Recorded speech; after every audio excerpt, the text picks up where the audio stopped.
Perlu diketahui bahwa saat ini timnas Indonesia masih memiliki beberapa pemain keturunan yang ternyata belum dinaturalisasi.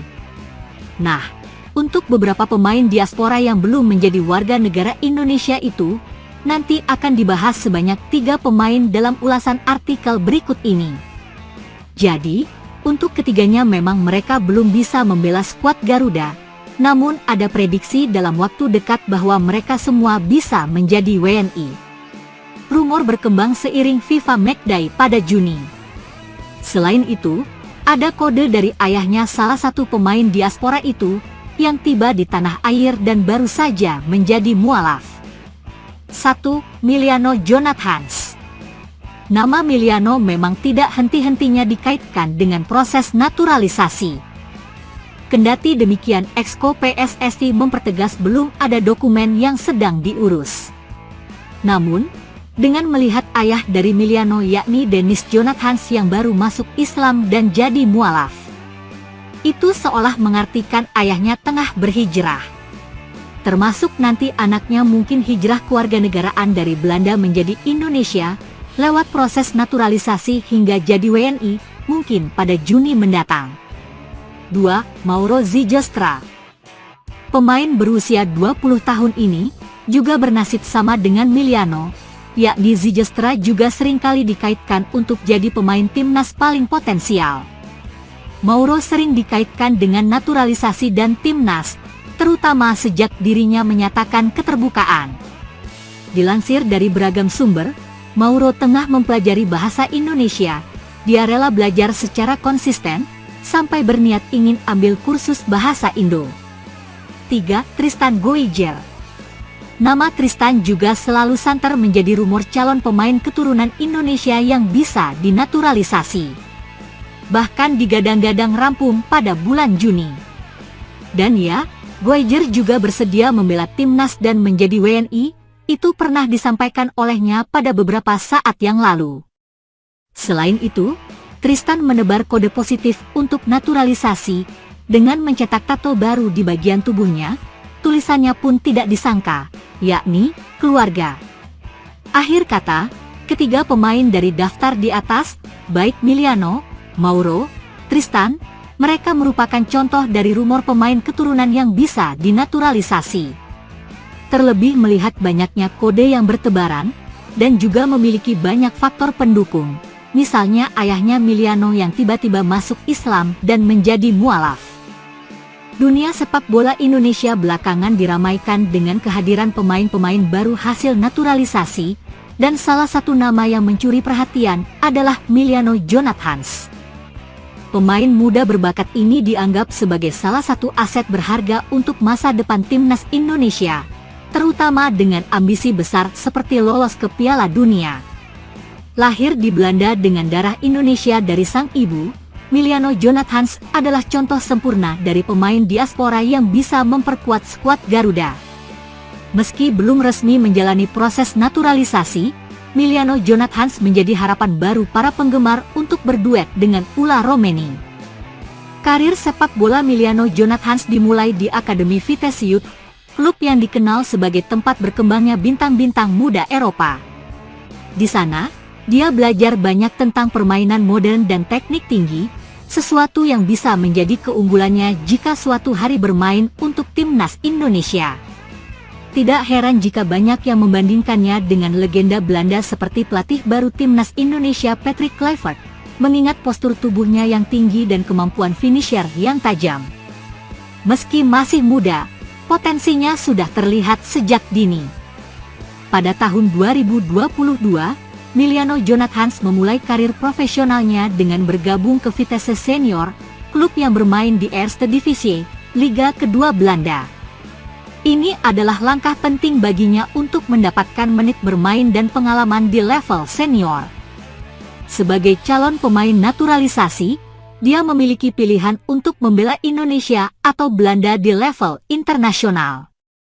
Namun, dengan semakin gencarnya program naturalisasi PSSI, harapan besar tertumpu padanya untuk suatu hari mengenakan jersey merah putih. Bakat Miliano Jonathans tidak hanya terlihat dari statistiknya, tapi juga dari gaya bermainnya yang atletis dan cerdas. dia bisa beroperasi sebagai penyerang tengah maupun sayap sesuai informasi yang diperoleh lewat halaman resmi Transfermarkt, memberikan fleksibilitas bagi pelatih timnas Indonesia jika suatu hari dia dipanggil. Dengan tinggi badan sekitar 185 cm, Emiliano Jonathans juga menjadi ancaman serius jika Indonesia berada di bola mati.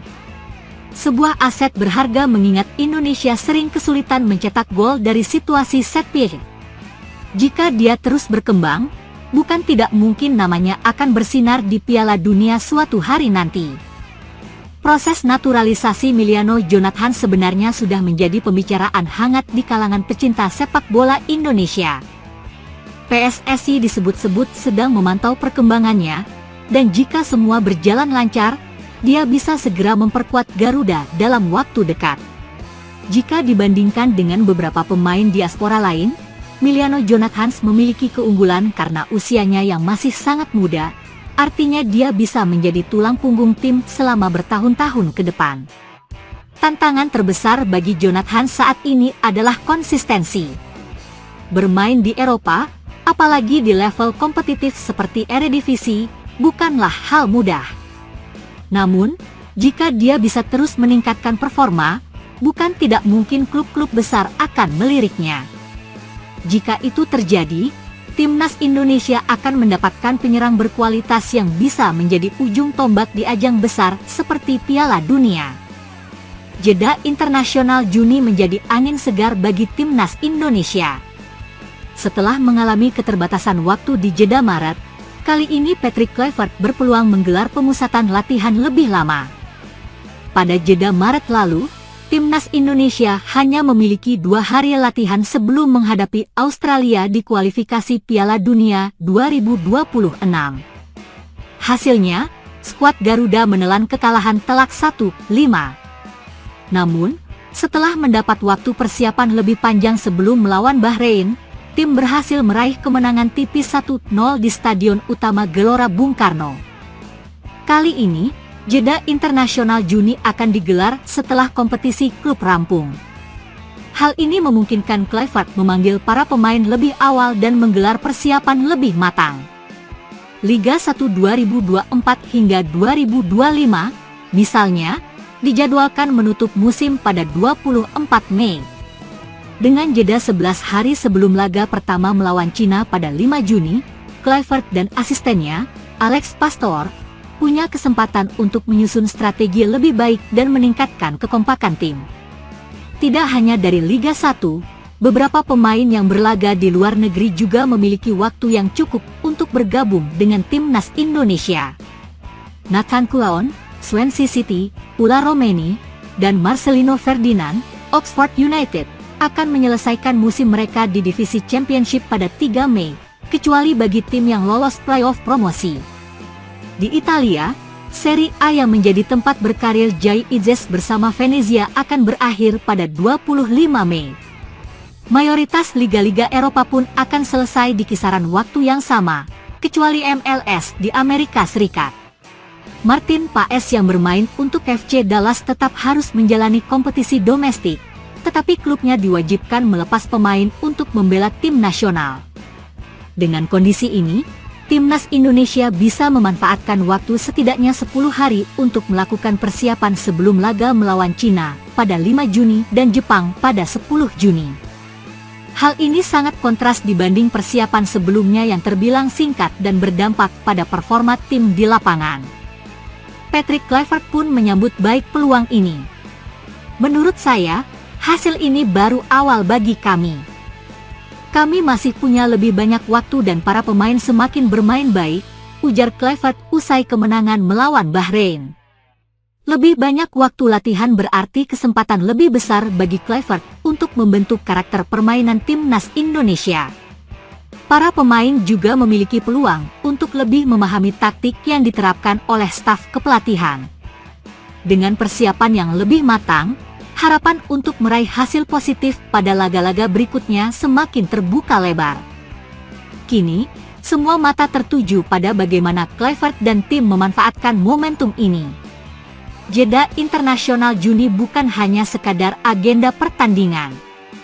tetapi kesempatan emas bagi timnas Indonesia untuk menunjukkan perkembangan signifikan di bawah kepemimpinan Kluivert serta membuktikan kualitas mereka di kancah internasional.